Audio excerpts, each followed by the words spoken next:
Depression word अभी हम लोगों ने बहुत ज़्यादा सुनने लग गए हैं। हर यूथ को आजकल ये बहुत ज़्यादा हो गया है कि मैं डिप्रेशन में हूँ, मुझसे चीज़ें हो नहीं पा रही हैं ना, तो वो जहाँ तक पूरी तरीके से पागल समझ में आता है। तो ये कौन सी परिस्थिति होती है जिसे हम डिप्रेशन कहते हैं और ये किस योग के कारण आती है?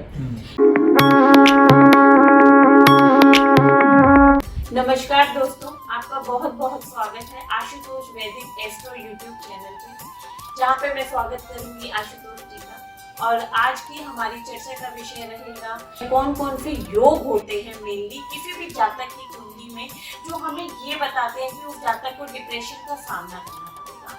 जैसे हम अपने आसपास देखते हैं कि आजकल लोगों को बहुत ज़्यादा डिप्रेशन की प्रॉब्लम सुनने में आती है, या फिर ऐसा कुछ लोग तो ऐसे भी होते हैं जिनको पता ही नहीं होता कि वो लोग ऑलरेडी डिप्रेशन में हैं, लेकिन उनको कुछ ना कुछ डिप्रेशन का सामना करना पड़ता है। तो किसी भी जातक की कुंडली में वो कौन से योग बन रहे हैं जहाँ पर आपको डिप्रेशन का सामना करना ही पड़ेगा, आज हम ये बात जानेंगे।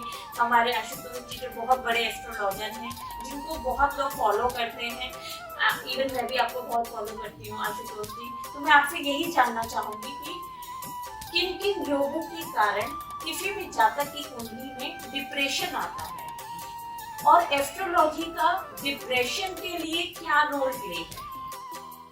किसी भी बालक की जब जन्म चार्ट देखा जाता है तो उस व्यक्ति की अर्थात उस बालक या बालिका की मानसिक स्थिति कैसी रहेगी, वो लग्न और चंद्रमा की स्थिति से ही निर्धारित होता है। और लग्न यदि सही नहीं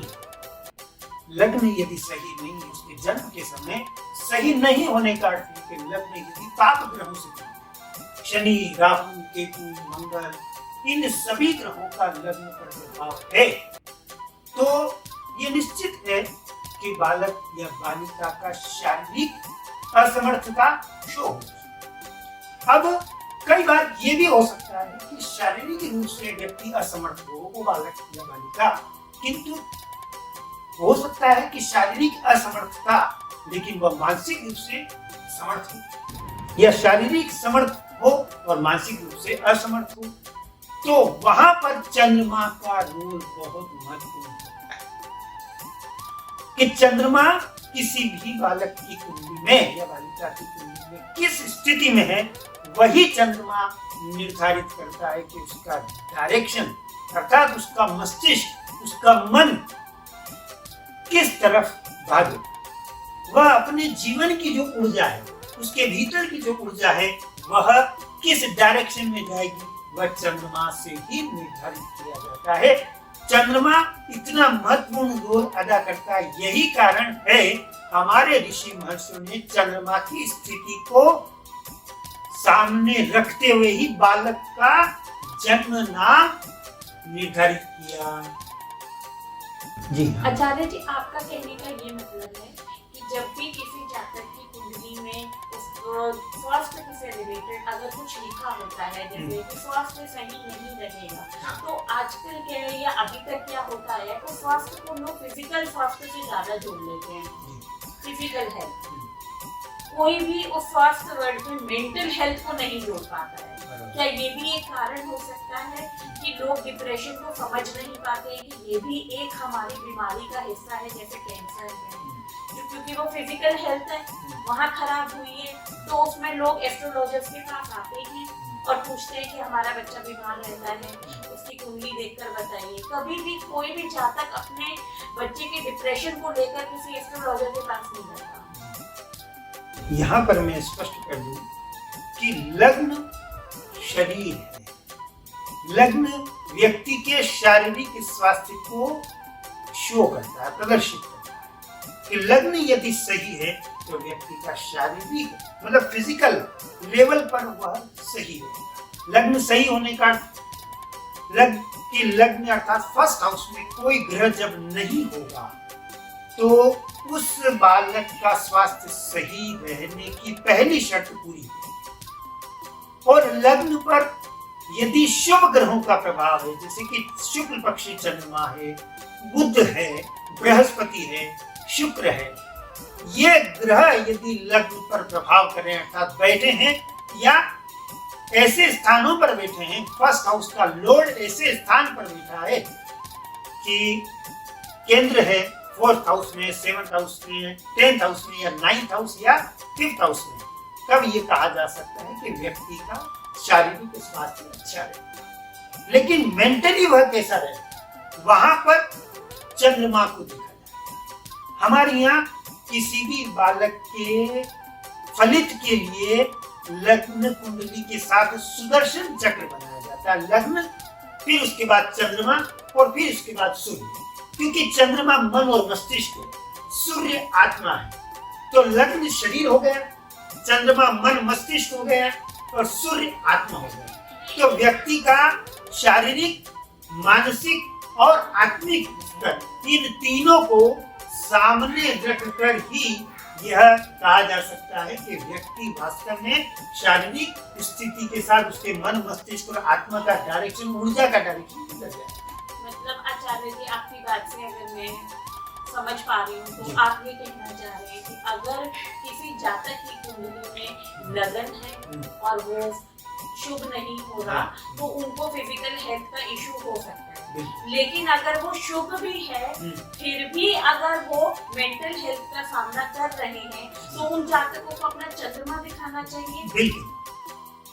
तो आचार्य जी, मेरा यहाँ पे आपसे यही प्रश्न रहेगा, आपकी जितना भी आपने हमें समझाया योग के बारे में, डिप्रेशन के योग के बारे में, जातकों की तरफ से मैं आपसे यही क्वेश्चन करना चाहूंगी कि किसी भी जातक की कुंडली में महादशाएं जो होती हैं, तो अगर कोई जातक हमारा इस परिस्थिति में पैदा हुआ है कि उसको डिप्रेशन फेस करना है या उनका चंद्रमा स्ट्रॉन्ग नहीं है, जैसे कि आपने बताया ग्रसित है, ठीक है, लेकिन क्या वो लाइफ टाइम वैसा ही रहेगा जातक, या फिर महादशाएं जो आती हैं जीवन काल में उनका इस पे कुछ प्रभाव पड़ता है? जी, ये है कि हर ग्रह की एक महादशा का क्रम निर्धारित है। जैसे कि किसी को केतु की महादशा में जन्म हुआ, तो केतु के लिए महर्षि पाराशर ने 7 वर्ष विंशोत्तरी दशा का क्रम निर्धारित किया। अब अगर उसके बाद मान लो किसी का शुक्र की महादशा में जन्म हुआ, तो शुक्र की महादशा के लिए 20 वर्ष निर्धारित। तो अब यह है कि जब तक उस बालक को शुक्र की महादशा रहेगी तब तक तो उसके साथ कोई दिक्कत नहीं। लेकिन चंद्रमा ही उसकी मानसिक स्थिति को निर्धारित कर रहा है। तो जब चंद्रमा उसका पीड़ित है कुंडली में और चंद्रमा की जैसे ही उसको दशा आई और उसी समय उसकी मानसिक स्थिति में कहीं न कहीं चेंजेस और नेगेटिव थॉट्स क्रिएट होने लगे धीरे धीरे। तो हम अपने जातकों से ये चीज कह सकते हैं कि जब आप जिस मोमेंट में अपनी कुंडली के अनुसार ये चीजें आप अपने एस्ट्रोलॉजर से भी कंफर्म कर सकते हैं कि पहले तो इस टाइप का योग है कि नहीं है, या जिन जातकों की कुंडली में इस टाइप का योग है और वो आज अपने जीवन में बहुत अच्छा कर रहे हैं, लेकिन ग्रेजुअली धीरे उनकी थॉट प्रोसेस नेगेटिव होती जा रही है, या उनको चीजों को देखने का नजरिया चेंज होता जा रहा है, या उनको खुद भी चीजें समझ नहीं आ रही है, और जैसे उसको नेगेटिव थॉट आ रही है तो उसको थोड़ा इस मैटर में क्योर ले लेना चाहिए कि आपको अगर ये चीज की शुरुआत हो गई है, इट मीन्स आपकी महादशा किसी एंड हो चुका है और आपको दोबारा जो आप अपनी कुंडली में चंद्रमा ग्रसित लेकर आए हैं वो कहीं ना कहीं आपको इम्पैक्ट कर रहा है। तो आप उन चीजों से भागिए मत, हर चीज का निवारण है एस्ट्रोलॉजी में। तो अब आचार्य जी, मैं आपसे यही जानना चाहूंगी, जैसे अभी आपने हमें योग समझाए, अगर अब किसी जातक की कुंडली में वो योग है तो उन जातकों को इस चीज से रेमेडी क्या मिल सकती है? मतलब आपको क्या लगता है कि ऐसे जातकों को या ऐसे जातकों के पेरेंट्स को अपने बच्चों के लिए क्या ऐसी चीजें करनी चाहिए या एस्ट्रोलॉजी के अकॉर्डिंग जिससे उनको थोड़ा बहुत रिलीफ मिले? चंद्रमा का बहुत महत्वपूर्ण रोल, ठीक है। तो चंद्रमा किसी भी बालक की कुंडली में अगर 6th हाउस में, 8th हाउस में या 12th हाउस में, तो वही स्थिति एक तो डिप्रेशन का कारण बनेगी। ये निश्चित है कि चंद्रमा यदि किसी भी बालक की कुंडली में 6, 8, 12 भाव में है, या इन पर शनि, राहु, मंगल, केतु जैसे ग्रहों का प्रभाव है, तो ये डिप्रेशन जैसी स्थिति लाएंगे। अब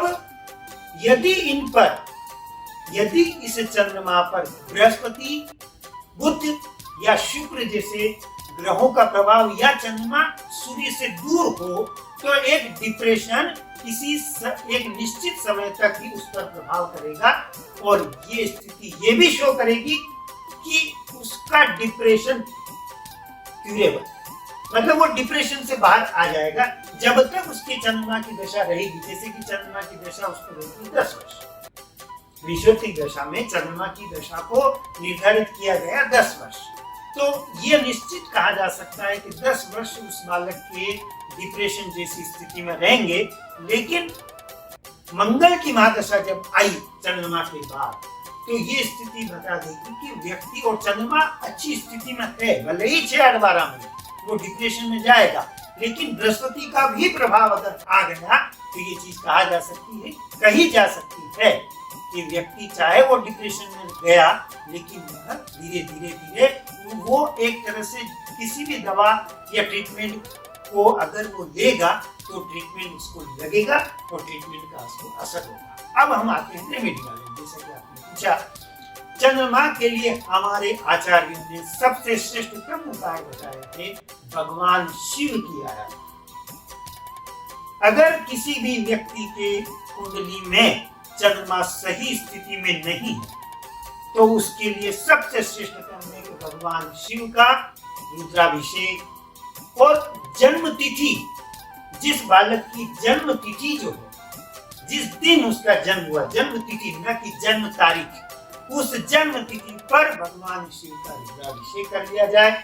और जैसे ही आपको पता चला, एक माता पिता की जिम्मेदारी है कि उनको देखा, उन्होंने भी कुंडली में उन्होंने किसी आचार्य से जो भी कंसल्ट किया, भी बालक का मानसिक स्थिति बिगड़ सकती है भविष्य में, चंद्रमा सही स्थिति में नहीं, तो उसे बचपन से ही भगवान शिव की आराधना के लिए प्रेरित किया जाए। कुछ भी नहीं तो मैं ये कहूँगा उसको ओम नमः शिवाय कर जाप के लिए गाया कम से कम 5 मिनट, तो योग घटित होगा।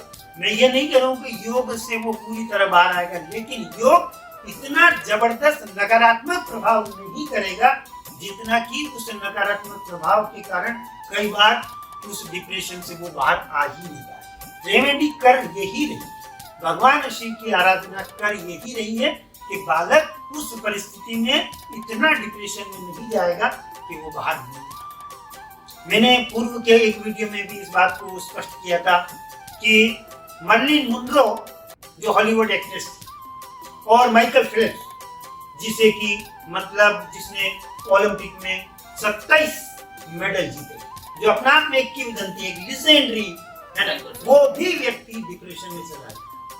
तो क्यों? क्योंकि उनके चंद्रमा 8th हाउस में। मर्लिन मुनरो जो कि हॉलीवुड की एक्ट्रेस, जिसके पीछे अमेरिकन राष्ट्रपति, यहाँ तक कि वर्ल्ड की कई सेलिब्रिटीज जिसके पीछे थी, वो खुद डिप्रेशन में चली गई और उन्होंने 36 साल की उम्र में सुसाइड किया। उनके भी कुंडली में चंद्रमा 6ठे भाव।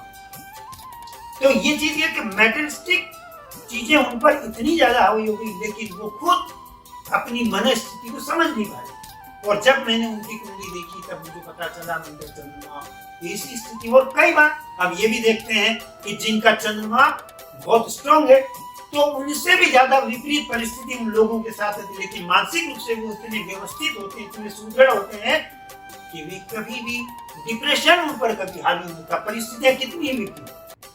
मैंने सब कई लोग देखे जिनके साथ, जैसे सरदार वल्लभ भाई पटेल, उनको लोग पुरुष क्यों कहा? क्योंकि इतनी विपरीत परिस्थिति में वो व्यक्ति कभी भी अपनी मानसिक स्थिति से विचलित नहीं हुआ। अमिताभ बच्चन, जिनके 9th हाउस में चंद्रमा, इतना मतलब एक स्टारडम के बाद बैंकरप्ट हो जाना, लेकिन वो व्यक्ति कभी भी डिप्रेशन में नहीं जाते, क्योंकि चंद्रमा 9th हाउस में। जैसा कि मैंने कहा था कि चंद्रमा यदि केंद्र या त्रिकोण में है, तो निश्चित है कि परिस्थितियां उस पर हावी नहीं होती, वो कभी अवसाद नहीं जाएगी। तो चंद्रमा के इस स्थिति में सबसे श्रेष्ठतम उपाय है भगवान शिव की आराधना, ओम नमः शिवाय का जप, और जो जन्म तिथि है उसकी, उस दिन भगवान शिव का रुद्राभिषेक। तो हमारे जातकों को आपने रेमेडीज बताई। आई एम श्योर कि जातकों को वो चीजें समझ में आई होंगी। लेकिन अभी आचार्य जी, मेरा एक प्रश्न और है कि अब जो जातक जो कुंडली में बिलीव करते हैं या एस्ट्रोलॉजी में बिलीव करते हैं, आप लोगों से तो ये अनुरोध है कि अपने बच्चे की या खुद की जन्म कुंडली को आप एक बार दोबारा देखिए, इस पर्सपेक्टिव से देखिए जो आचार्य जी ने बताया है, और प्लीज उससे घबराइए मत, क्योंकि अगर इस टाइप का सिचुएशन आपकी कुंडली में है तो उसका क्योर भी है। अगर कोई प्रॉब्लम है तो उसकी रेमेडी भी है। जैसे आप लोगों को वाद विवाद में फंसने की रेमेडी में आप एस्ट्रोलॉजर के पास जाते हैं, तो आप इन सब परिस्थितियों में भी अपने एस्ट्रोलॉजर से कंसल्ट कर सकते हैं। लेकिन आचार्य जी, अब मेरा जो प्रश्न उठता है उन लोगों के लिए या उन जातकों के लिए जिनको कुंडली में बिलीव नहीं है या कुंडली नहीं बनवाए हैं, फिर भी बहुत लोग हैं, तो उन लोगों के लिए आप क्या रेमेडी देना चाहिए? सबसे श्रेष्ठ क्रम है जितना हो सके चांदी के गिलास से ही जल पिए।